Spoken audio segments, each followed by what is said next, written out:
The following video release discusses our very controversial research study now completed regarding COVID-19, author, political party donation history, and the medications hydroxychloroquine or chloroquine. We do not support or negate the use of hydroxychloroquine or chloroquine.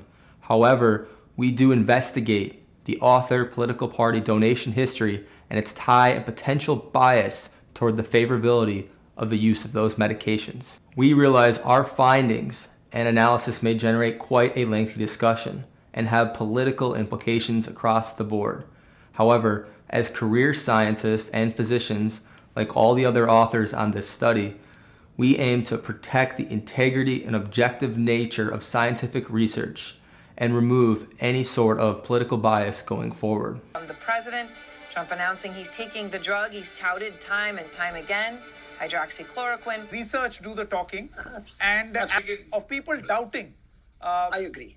The required result. Hydroxychloroquine, or HCQ, has carried a political designation ever since US President Donald Trump and government leaders touted the medication on March 19th, saying it could have a chance to be one of the biggest game changers in the history of medicine.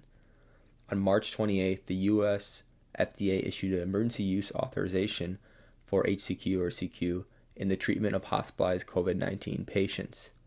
Amid political strain and varying results, on June 15th, the FDA uncharacteristically rescinded its EUA. The amount of negative press for these medications in the US seemed out of proportion for the medication used by billions of people worldwide for numerous common medical diseases for decades, intensely studied and with minimal adverse effect profile. Globally, initial studies supported the use and were socially accepted by those populations as helpful. But in the US, some of the same studies were discredited, shunned, handled negatively by the media, and even politically weaponized. It is not the purpose of this paper to articulate an argument for or against the use of hydroxychloroquine or chloroquine, but rather to explore the possibility of political bias influencing the design and outcome of HCQ or CQ scientific research being used to formulate public opinions. The aim of our study was to explore the degree to which political bias in medicine could explain the variation in HCQ or CQ study favorability in the US compared to the rest of the world. We chose to utilize US main author political party donation history as a surrogate measure of possible author political bias. It doesn't seem to be too popular. You know why? Because I recommend it. We utilize publicly available online natural language processing software to search all COVID-19 preprint and published papers between January 1st and July 26, 2020. We then searched using the words hydroxychloroquine or chloroquine, and 312 listings were noted. Of these, 45 were excluded for varying predetermined reasons. 267 remain. Study result favorability was recorded by one study author as either unfavorable, favorable, or neutral. First and last author demographics were extracted as these authors represented the lead author and the article guarantor for the content of the article, referred to as the main authors. Subsequently, any US-based main author of the 68 US studies was manually searched on publicly available website followthemoney.org to extract any sort of history of political party donations and to what party. To serve as a control subset for COVID-19 publication trends and author characteristics, we randomly selected 68 control studies pertaining to COVID-19, but not involving hydroxychloroquine or chloroquine from the same time period. The same search process ensued thereafter for this subset. Results. Of the 68 US HCQ or CQ papers, 17 total main authors were donors, which showed around 88% Democratic, 12% Republican, and no other party. Of the time-matched controls, there were 20 total main authors, 40% Democrat, 40% Republican, and 20% other. Difference of means test resulted in statistically significant more Democratic donors and less Republican donors in the hydroxychloroquine and chloroquine subset versus the controls, suggesting either the Democratic authors voluntarily chose to publish on HCQ and or Republican authors chose to not publish on HCQ. Table 3 shows US versus non-US HCQ or CQ study favorability totals. Most notably, 57.4% of US studies were unfavorable, with only 10.3% of US studies yielding favorable results.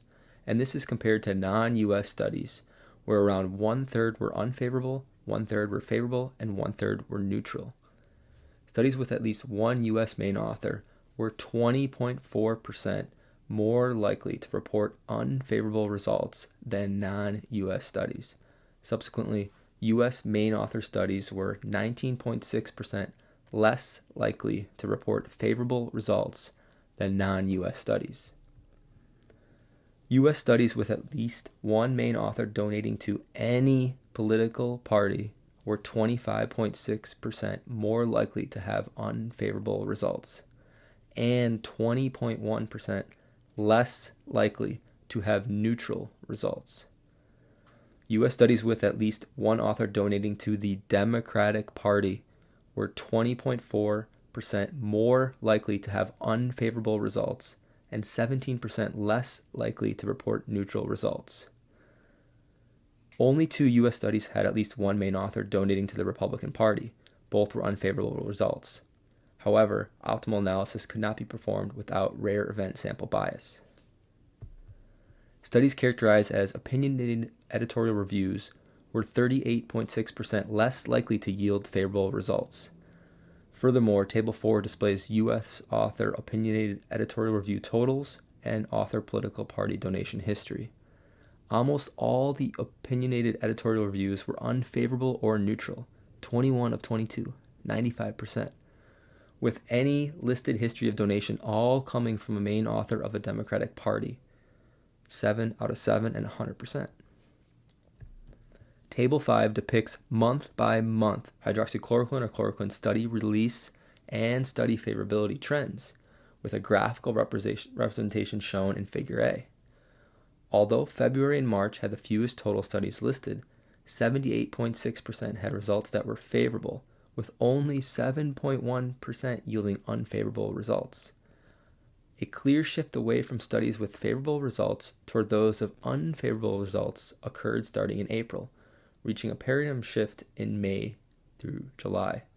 The percentage of neutral studies also peaked in April, with a downtrend thereafter. The doctor from Yale came up with a very, very strong testament to it. There was a group of doctors yesterday, a large group that were put on the internet, and for some reason the internet wanted to take them down and took them off. I guess Twitter took them off, and I think Facebook took them off. I don't know why. I think they're very respected doctors. Implemented a temporary pause of the hydroxychloroquine arm. Discussion and conclusions. We found a stark deviation towards unfavorable hydroxychloroquine or chloroquine articles here in the U.S. as compared to the rest of the world, and specifically among authors with a history of donation to the Democratic political party. Now, are those U.S. authors who are passionate enough to donate money to a specific political party also sacrificing the objective principles of scientific research and their unbiased, sworn-upon Hippocratic oath to now unjustly influence scientific literature in alignment with their political beliefs? A follow-up question surfaces. Did journal reviewers and editors also insert their political bias into inviting such editorial reviews or choosing which to publish? Now, amid political and social strain, after publishing a favorable study here in the U.S. on HCQ's potential in COVID-19, the Henry Ford Health System was forced to issue this statement. Quote, "Unfortunately, the political climate that has persisted has made any objective discussion about this drug impossible, and we are deeply saddened by this turn of events. Our goal as scientists has solely been to report validated findings and allow the science to speak for itself, regardless of political considerations. To that end, we have made the heartfelt decision to have no further comment about this outside the medical community, staying focused on our core mission in the interest of our patients, our community, and our commitment to clinical and academic integrity." Politically, it is convenient to present an alleged consensus, and dismiss any contrary findings as inherently illegitimate, but that action overlooks the fact that science often advances the most when presented with contradictory findings that must be resolved. If scientists routinely dismiss research findings just because they differed from previous research, science would make no progress. This is a quote by Schum et al. Now, in conclusion, The Lancet was recently forced to retract an unfavorable study of hydroxychloroquine in COVID-19 because the data could not be verified. Verification of data on a paper of this magnitude of importance is expected to be done prior to publication. Could some sort of confrontational bias against HCQ or CQ have influenced the editorial staff? The Lancet's current editor, Richard Horton, in 2015 offered this insightful yet ironic opinion. Quote, "The case against science is straightforward. Much of the scientific literature, perhaps half, may simply be untrue, afflicted by studies with small sample sizes, tiny effects, invalid exploratory analyses, and flagrant conflicts of interest, together with an obsession for pursuing fashionable trends of dubious importance. Science has taken a turn toward darkness." End quote. We look forward to a return to the light.